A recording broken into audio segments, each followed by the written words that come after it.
pagiku cerahku, matahari bersinar, ku gendong tas merahku di pundak. Selamat pagi semua, ku nantikan dirimu di depan kelasmu, menantikan kami. Guruku tersayang, guru tercinta, tanpamu apa jadinya aku. Assalamualaikum warahmatullahi wabarakatuh. Alhamdulillah anak-anak, sekarang kita bisa berjumpa lagi di video pembelajaran tema 2 subtema yang kedua, yakni tentang manfaat hewan bagi manusia. Baik, jika di pembelajaran yang lalu kalian sudah belajar banyak hal, ya, terutama di tema 1, kalian juga sudah belajar tentang perkembangbiakan tumbuhan. Nah, sekarang kita akan jauh lebih mengetahui manfaat dari hewan-hewan, terutama hewan-hewan yang ada di sekitar kita. Oke. Sebelum kalian masuk ke pembelajaran, terlebih dahulu Pak Dika berikan tujuan pembelajaran kita. Setelah menyimak video, kamu dapat 1. Menyebutkan manfaat hewan bagi manusia. Yang kedua, menyelesaikan soal-soal pertukaran pada penjumlahan dan perkalian. Dan yang ketiga, menyebutkan contoh pengamalan sila kedua Pancasila. Lalu yang terakhir, menyebutkan unsur-unsur intrinsik cerita.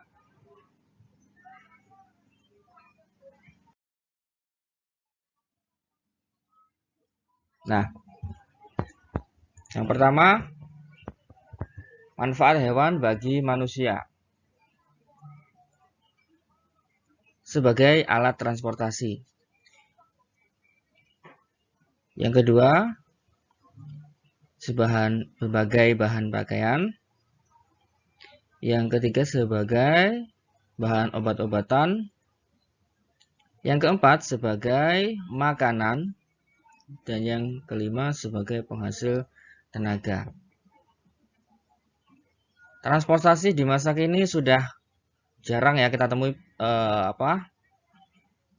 transportasi bertenaga hewan. Tapi nyatanya di beberapa tempat masih tersedia alat transportasi yang menggunakan tenaga hewan. Nah, seperti ini ya contohnya. Nah, delman ya. Di berbagai tempat seperti di daerah-daerah tertentu, Jogja misalnya, itu masih digunakan sebagai alat transportasi. Meski sebetulnya lebih cocok untuk daerah pariwisata. Ya. Lalu juga ada di negara India, ya. Gajah, misalnya beberapa penduduk masih menggunakan gajah sebagai tunggangannya untuk menuju ke tempat-tempat tertentu.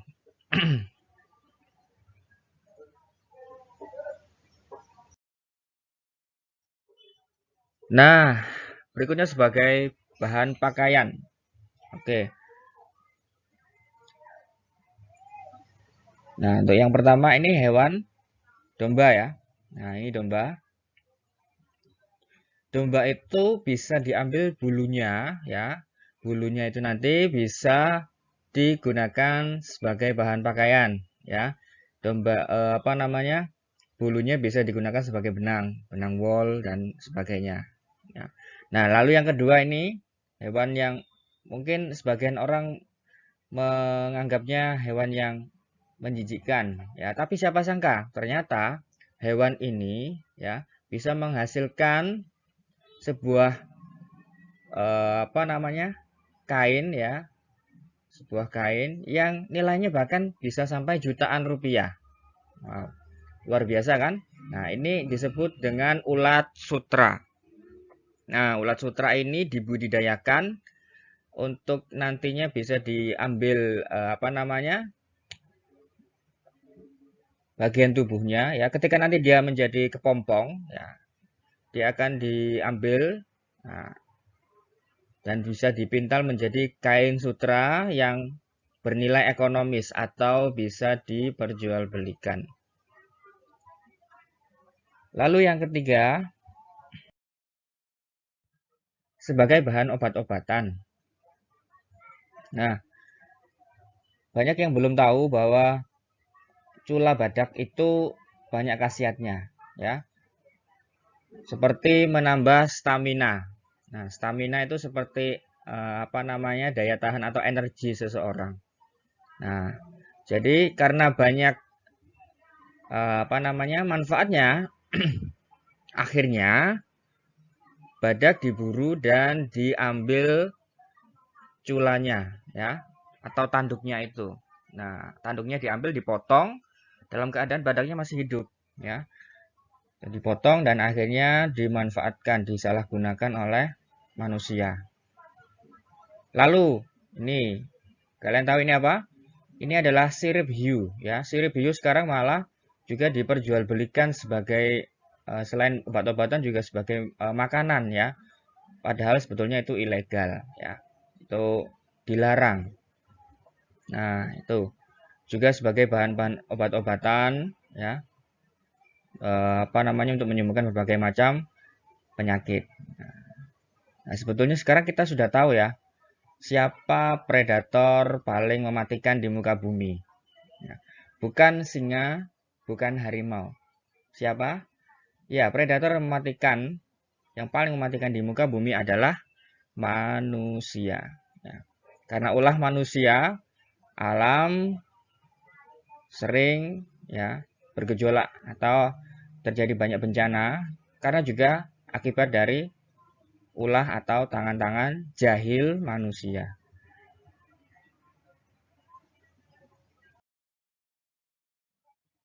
Nah, untuk yang satu ini kalian mungkin sudah tidak asing, sebagai makanan. Ya, kemarin saat perayaan Hari Raya Idul Kurban, ya, kita memotong atau menyembelih hewan kurban seperti sapi, kambing, atau domba. Nah, untuk hewan yang satu ini, ya, sapi, itu bisa dimanfaatkan kulitnya, bisa dimanfaatkan dagingnya, dan juga susunya. Nah, jadi sangat bermanfaat sekali untuk kehidupan manusia. Ya.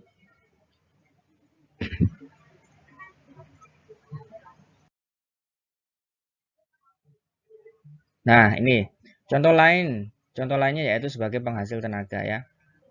Nah, di sini, ya, yang lazim digunakan, yang seharusnya sudah jarang, ya. Seharusnya sudah sangat jarang sekali digunakan. Sapi ini juga bisa mengangkut berbagai macam barang, ya. Untuk memindahkan barang satu ke tempat lainnya, ya. Selain itu juga bisa membantu manusia meringankan pekerjaannya. Seperti apa contoh lainnya? Seperti kerbau. Kerbau itu digunakan untuk membajak sawah, ya, untuk membajak sawah. Jadi memudahkan pekerjaan manusia, juga diambil tenaganya, ya, seperti itu. Nah, berbicara tentang tenaga, hewan memiliki tenaga yang sangat kuat. Semakin banyak hewan yang dilibatkan, maka akan semakin mudah pekerjaan manusia itu diselesaikan.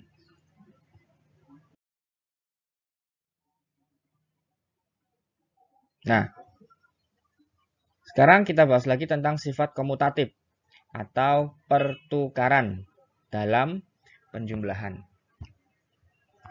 Oke, perhatikan soal yang pertama. Pak Firman memiliki 30 ekor sapi dan 50 ekor domba. Berapa banyak hewan ternak milik Pak Firman? Nah, berarti kalimat matematikanya adalah 30 ditambah 50. Ya, 30 ditambah 50. Lalu yang kedua, Pak Hamzah memiliki 30 ekor domba dan 50 ekor sapi. Berapa banyak hewan ternak milik Pak Hamzah? Nah, berarti kalimat matematikanya seperti 30 ditambah 50. Ya. 30 ditambah 50. Sama ya ternyata. Apakah jumlah hewan ternak yang dimiliki Pak Firman dan Pak Hamzah sama? Jawabannya adalah sama. Mengapa bisa sama? Ya. 30 ditambah 50 dengan 50 ditambah 30, apakah hasilnya sama? Sama, ya. Tanpa kita hitung pun sebetulnya sudah terlihat, ya. Jawabannya adalah sama. Karena meskipun ditukar tempat atau dibalik, ya, itu akan menghasilkan angka yang sama, ya. Itu penjumlahan. Begitu pula juga dengan perkalian. Ya, dengan perkalian. Bu Ima memiliki 8 keranjang. Di setiap keranjang terdapat 12 telur ayam. Total telur ayam yang dimiliki oleh Bu Ima sebanyak titik. Oke, berarti kalimat matematikanya adalah 8 dikali 12. Ya, 8 dikali 12. 8 dikali 12. Oke. Soal berikutnya. Bu Siska menyimpan 12 telur ayam di dalam kardus. Kardus yang digunakan sebanyak 8 kardus. Berapa telur yang Bu Siska simpan? Pertanyaannya sama seperti tadi. Apakah perkalian itu menghasilkan angka yang sama ketika dibalik? Ya. Apakah 8 dikali 12 itu sama seperti 12 dikali 8? Nah, ini juga sama ya. Meskipun kita tidak menghitung, selama itu perkalian dan penjumlahan, ya, ini hasilnya akan sama. Ya, hasilnya akan sama. Meskipun kita tidak menghitung. Ya, selama itu penjumlahan dan perkalian, hasilnya akan tetap sama. Kecuali itu pembagian dan pengurangan. Ya, misalnya 2 dikurangi 1, jika dibalik bagaimana? 1 dikurangi 2, ya. Itu hasilnya ternyata tidak sama. Lalu, pembagian 10 dibagi 2 tidak sama dengan 2 dibagi 10, ya. Tidak sama. Ya, beda. Jadi, sifat komutatif atau pertukaran hanya berlaku pada penjumlahan dan perkalian. Untuk pengurangan dan pembagian tidak berlaku. Oke, jadi menjawab pertanyaan ini, jadi apakah jumlah telur ayam yang dimiliki Bu Ima dan Bu Siska sama banyak? Jawabannya ya, sama banyak. Ya, sama banyak. Ya. Nah, sama banyak berapa? Tinggal kita hitung 12 dikali 8 atau 8 dikali 12 sama ya. 2 kali 8 16, 6 nya ditulis, 1 menyimpan.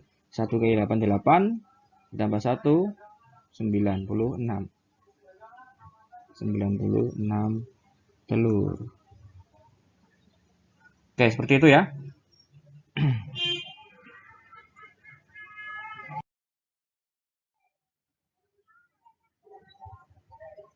Baik. Sekarang kita masuk ke contoh pengamalan sila kedua ya.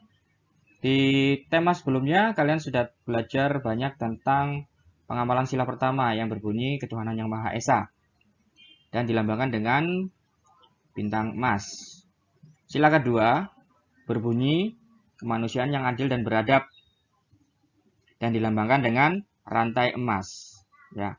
Nah, berikut ini contoh-contoh pengamalan dari sila kedua. Yang pertama, berani mengakui kesalahan. Nah, berani mengakui kesalahan ini contohnya seperti apa? Ketika kamu melakukan kesalahan, ya, melakukan kesalahan entah terhadap temanmu, entah terhadap keluargamu atau saudara-saudaramu, ya, kamu berani mengungkapkan bahwasanya kamu memang salah. Ya, kamu terus terang, ya mohon maaf, aku memang salah. Aku minta maaf atas kesalahanku, atas keteledoranku. Nah, Itu adalah salah satu contoh pengamalan dari sila kedua. Jika kamu melakukannya, berarti kamu sudah mengamalkan contoh sila kedua. Ya, mengakui kesalahan. Akui saja kalau memang salah. Ya, tidak usah bertele-tele atau berbelit-belit. Lalu berikutnya membantu sesama. Ya, membantu sesama bisa dengan teman atau membantu korban-korban bencana. Ya, ini sifatnya kemanusiaan. Ya, membantu sesama. Contoh kecilnya saja ketika ada temanmu jatuh atau temanmu kesusahan, lalu kamu mencoba menghibur, ya, meski tidak harus membantu dengan materi, tidak harus membantu dengan uang, ya. Nah, itu sudah salah satu contoh, ya. Kamu sudah menerapkan salah satu contoh pengamalan dari sila kedua, ya, membantu teman yang sedang sedih atau membantu kesulitan teman selama itu masih dalam hal yang benar, ya, bukan membantu misalnya dalam waktu ujian atau dalam ulangan kamu membantu mengerjakan, nah, kamu membantu memberi jawaban, ya, itu namanya bukan membantu, ya, itu namanya bukan membantu. Lalu yang ketiga, tidak memilih-milih teman. Nah, berteman dengan siapapun, ya, dari suku apapun, dari ras apapun, ya, dan dari gender apapun, ya. Maksudnya di sini adalah laki-laki atau perempuan, tidak membeda-bedakan, ya. Itu kalian juga sudah mengamalkan sila kedua. Kalau kalian hanya mendekat ke teman A, ke teman B tanpa berteman dengan teman lain, berarti itu belum mengamalkan sila kedua, ya, tidak memilih-milih teman. Aku tidak mau sama itu, soalnya begini. Aku tidak mau sama dia, soalnya begini. Nah, itu tidak diperbolehkan, ya. Itu sama seperti melanggar pengamalan sila kedua. Lalu yang keempat, menghormati orang lain, ya, menghormati orang lain. Ketika orang lain menghormati kamu, atau ketika orang lain itu memberikan respect, pun demikian dengan kamu, ya. Hormatilah orang lain, ya, meskipun kadang tidak tentu orang lain itu juga akan menghormati kita, ya. Hormatilah sesama, meskipun toh nanti ujung-ujungnya belum tentu kita juga ikut dihormati, ya. Paling tidak dengan menghormati orang lain, ya, menunjukkan bahwasanya kalian atau kamu menjadi manusia yang beradab, ya, beradab, memiliki akhlak, ya. Itu yang membedakan kamu dengan orang-orang yang tidak menghormati. Nah, Pak saya sudah menghormati tapi dia tidak menghormati, ya. Nah, itu yang membedakan, ya. Itu yang membedakan. Kamu orang yang berakhlak, ya. Sementara orang-orang yang tidak menghormati kamu, ya, biarkan saja, ya, biarkan saja. Tapi doakan, ya, semoga bisa berubah. Dan yang kelima yaitu menghargai pendapat. Biasanya di kelompok-kelompok, ya, entah itu kalian diskusi atau membicarakan sesuatu, ya kan, bermain dengan teman lah, contoh mudahnya.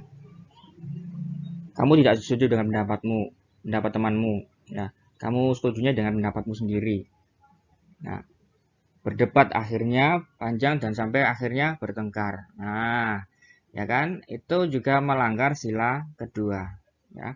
Apapun yang diucapkan temanmu, kamu dengarkan dulu aja. Kalau memang tidak cocok, baru kamu berikan saran, ya. Misalnya kamu bermain, diajak main tidak mau, ya, diatur seperti ini, ya, karena temanmu suka ngatur mungkin, ya. Nah, setelah itu setelah teman bicara, baru kamu memberikan usul atau ide, ya, kamu jangan begini, harusnya begini, dan seterusnya. Ya, kita hargai dulu pendapatnya, baru kita juga menyampaikan pendapat kita. Jadi tidak saling menyalahkan satu sama lain, ya, tidak berdebat, gontok-gontokan, akhirnya bertengkar. Ya, seperti itu, ya. Sebetulnya masih banyak lagi contoh pengamalan sila kedua, ya, masih sangat banyak. Intinya sila kedua ini berkaitan dengan kemanusiaan, ya, berkaitan dengan hubungan sesama manusia, ya, hubungan sesama manusia. Ya. Jika kalian lihat dari nomor 1 sampai nomor 5, ya, itu hubungannya dengan sesama manusia, ya, tentang kemanusiaan. Baik, berikutnya yaitu unsur intrinsik cerita dongeng. Unsur intrinsik itu apa, Pak? Unsur intrinsik itu adalah unsur, ya, unsur-unsur yang terdapat di dalam dongeng. Unsur-unsur ini memudahkan kita untuk mengetahui jalannya cerita atau inti cerita atau apa yang diceritakan di dalam dongeng tersebut. Ya, yang pertama tema. Ya, temanya membicarakan tentang apa? Apakah tentang kepahlawanan? Apakah tentang perjuangan? Apakah tentang persahabatan? Ya, masih banyak tema-tema yang lain. Yang kedua tentang alur. Alur ini jalannya cerita. Misalnya dijelaskan di situ ceritanya dimulai dari pagi hari dan berakhir sampai malam hari. Nah, itu kan sesuai alur waktunya, ya kan? Dari pagi sampai malam, bukan malam sampai pagi.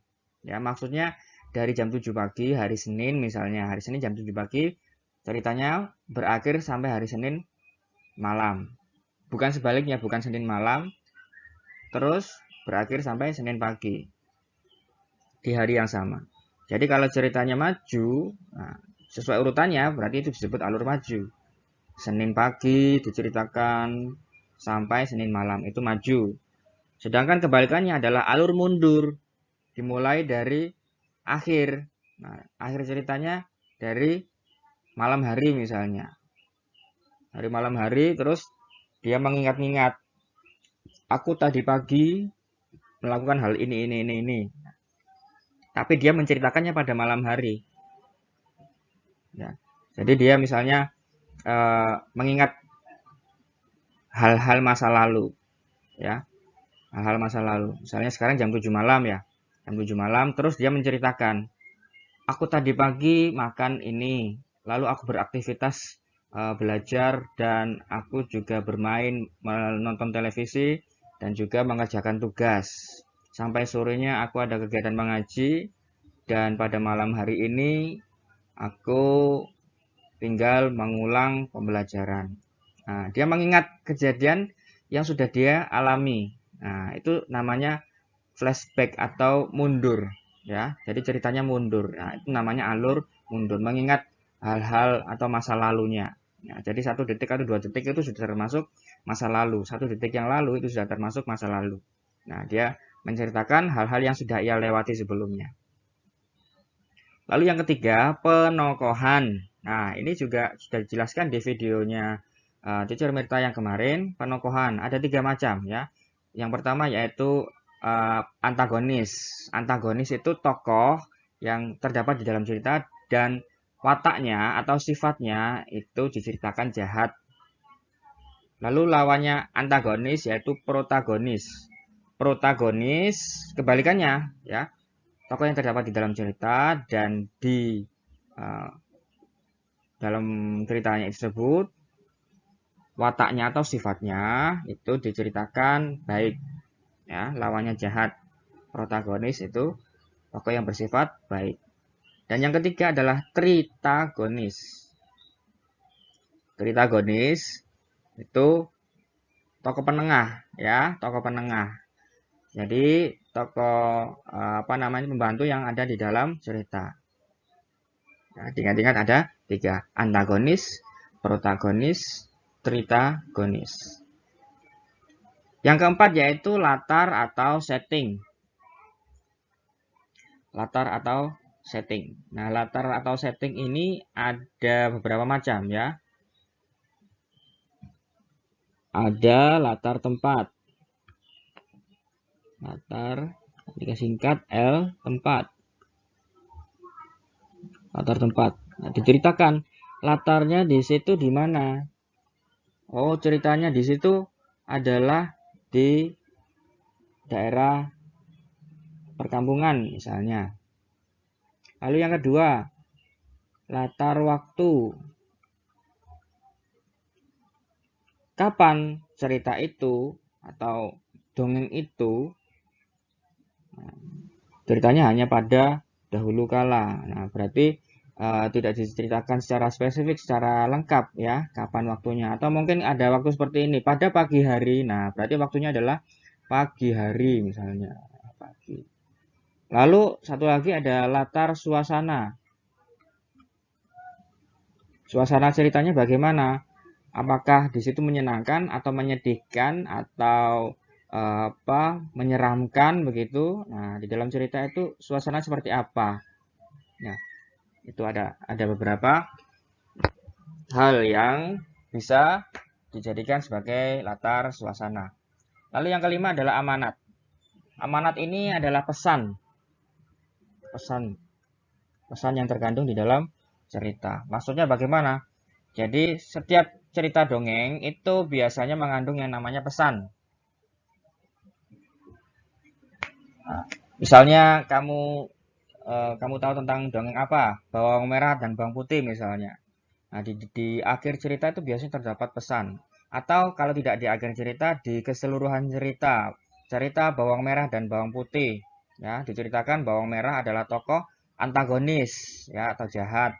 Lalu bawang putih adalah tokoh protagonis, ya, tokoh yang sangat baik. Jadi bawang merahnya sangat jahat terhadap bawang putih, dia selalu menindas atau berbuat jahat terhadap bawang putih. Nah, di akhir cerita bawang putih mendapatkan jodoh seorang pangeran misalnya. Jodoh seorang yang kaya raya dan akhirnya bawang merah tidak terima dengan hal itu dan akhirnya membalas, tapi diketahui oleh si pangeran. Nah, ini di sini ada pesannya, yaitu pesannya jangan menjadi orang yang sombong, jangan menjadi orang yang jahat seperti itu ya. Untuk versi dongeng ini sendiri bisa bermacam-macam ya. Jadi setiap dongeng atau setiap cerita itu biasanya mengandung yang namanya pesan atau amanat. Ya. Seperti contoh Malin Kundang. Kalian tahu cerita Malin Kundang? Nah, Malin Kundang itu adalah anak yang durhaka terhadap ibunya dan dia akhirnya dikutuk menjadi batu. Ya. Dia dikutuk menjadi batu oleh ibunya karena kedurhakaan dirinya. Nah, pesannya apa di cerita Malin Kundang? Jangan menjadi anak yang durhaka atau berani terhadap orang tua. Nah, seperti itu. Ya. Jadi selalu ada pesan yang terkandung di dalam sebuah cerita.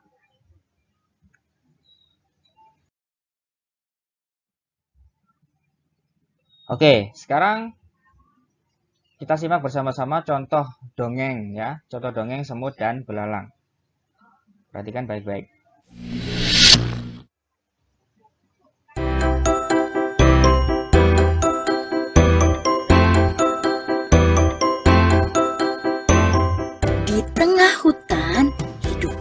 Kawanan semut yang sangat rajin. Terik matahari di musim kemarau tak mematahkan semangat mereka untuk mencari makanan. Setiap hari mereka membawa, mengumpulkan, lalu menyimpan makanan ke dalam lubang yang menjadi rumahnya.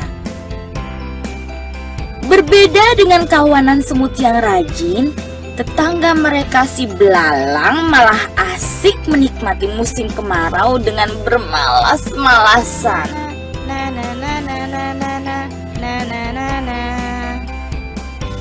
Suatu ketika, kawanan semut rajin itu lewat di depan belalang yang sedang asik bernyanyi sembari memainkan gitar kesayangannya.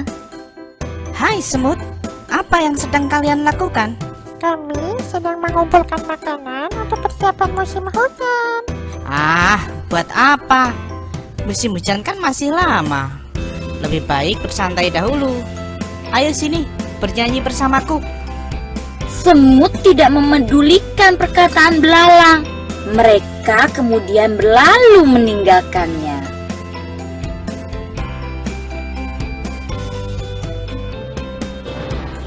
musim hujan pun akhirnya tiba. Kawanan semut tak lagi mengumpulkan makanan.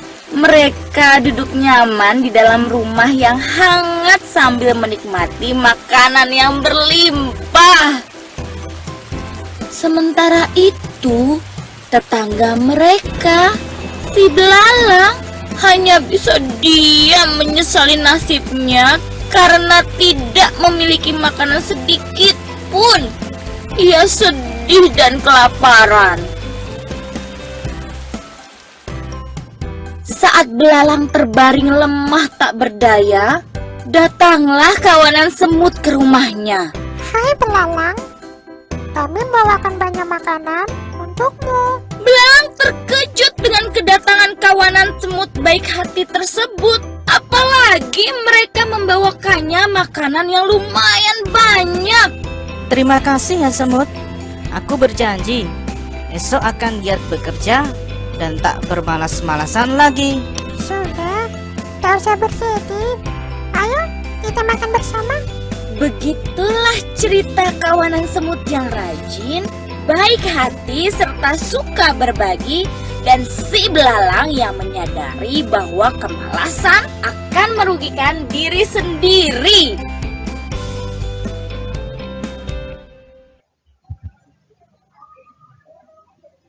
Nah, setelah kalian simak, sekarang kita identifikasi 5 unsur intrinsiknya ya.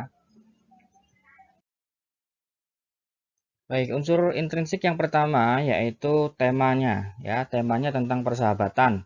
Persahabatan antara semut dan belalang ya.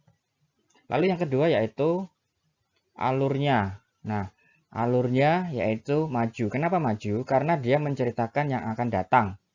Ya, yang akan datang. Bagaimana bisa tahu yang akan datang? Nah, semut tadi kan menyiapkan makanan untuk musim hujan, ya kan? Sementara musim hujan kan belum terjadi kan? Nah, dia sudah tahu akan ada musim hujan, ya. Di setiap tahunnya pasti akan ada musim hujan yang akan datang. Nah, dia menceritakan masa yang akan datang, masa depan. Nah, menceritakan masa depan, bukan mengingat masa lalu. Nah, kalau dia akan menceritakan masa depan, ya, berarti sesuai urutan waktunya maju, ya kan? Berarti alurnya maju. Kalau dia menceritakan masa lalu, berarti itu alur mundur. Tapi kalau menceritakan masa lalu dan masa depan, itu alurnya namanya alur campuran, ya, bukan alur maju mundur. Lalu yang ketiga, penokohannya atau perwatakannya, ya, atau sifat-sifatnya. Semut itu adalah hewan yang rajin, diceritakan di dongeng tersebut. Kenapa rajin? Karena dia sudah menyediakan atau mengumpulkan makanan jauh sebelum musim hujan tiba. Lalu belalang kebalikannya dari semut, yaitu hewan yang pemalas. Dia hanya bersantai-santai bernyanyi tanpa bekerja keras untuk mengumpulkan makanan. Berikutnya yaitu latar, ya, di sini latar tempat. Ya, di situ di video itu sudah terlihat bahwasanya latar tempatnya adalah di hutan, ya, di hutan. Latar waktunya bisa saat musim kemarau, musim panas, semutnya mengumpulkan makanan, dan saat musim hujan, yaitu latar waktu. Lalu latar suasananya seperti apa? Latar suasananya sangat menyenangkan bagi semut, ya, bagi semut. Tapi untuk belalang itu sangat mengenaskan, ya, karena dia tidak menyiapkan makanan sebelumnya, ya. Lalu berikutnya amanat. Nah, amanat atau pesannya. Biasanya ini amanatnya ini dialamatkan atau ditujukan untuk tokoh-tokoh yang sifatnya kurang baik, ya. Sifatnya kurang baik. Misalnya seperti ini.